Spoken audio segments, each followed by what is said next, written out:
In the beginning, there was darkness, and darkness was covered with darkness. Then came the light with a sound.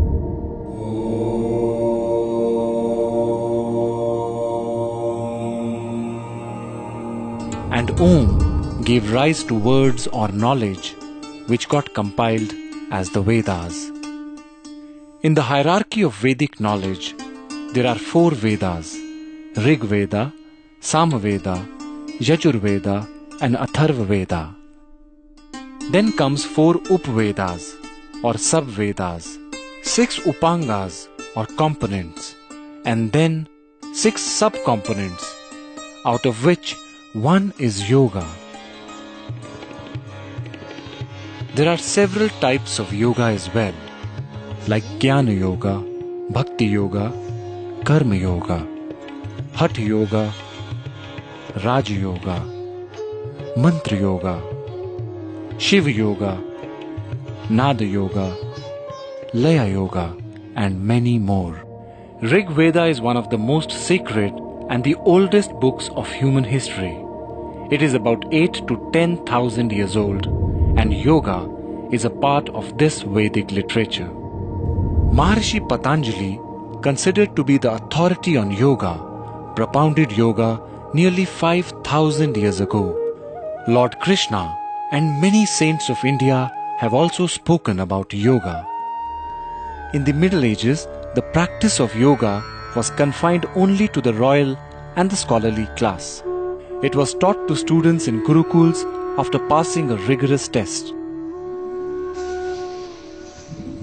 In the recent years, by the effort of many spiritual and religious leaders of India, the doors of yoga have been opened to the common man and to each and every human being on this planet.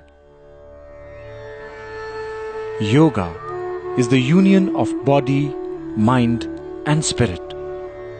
The individual to the universal. Yoga is realizing the connection between the finite and the infinite, the manifest and the unmanifest. Yoga is bringing harmony in thought, word, and deed. Maharishi Patanjali elucidated 8 limbs of yoga, namely Yama, social ethics; Niyama, personal ethics; Asana, postures; Pranayama, directing the life force; Pratyahara, turning the senses inwards; Dharana, one-pointed focus; Dhyana, meditation; and Samadhi, merging with the self.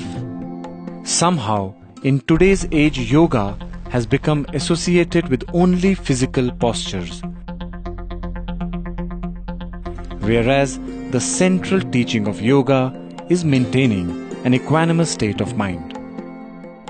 The Bhagavad Gita says, Yogaha karmasu kaushalam, meaning yoga is skill in action and expression. Yoga is not just exercise, it is how skillfully we communicate and act in any given situation. So here yoga is described more as a mind skill. It means you could be watching a sunset, doing your job in office, or cooking at home. If you're doing it out of joy and love, you are a yogi, a karma yogi. The same action devoid of any love or care is not yoga. Krishna says in the Bhagavad Gita, Samatvam yoga uchyate. Equanimity in the mind is a sign of yoga. The ability to remain centered in adverse situations is yoga. Whatever brings us back to our nature, which is harmony and joy, is yoga. While postures make the body healthy, pranayama and meditation take the mind deep within. Uniting diverse aspects of life, of existence, is yoga. See, every baby is a yogi.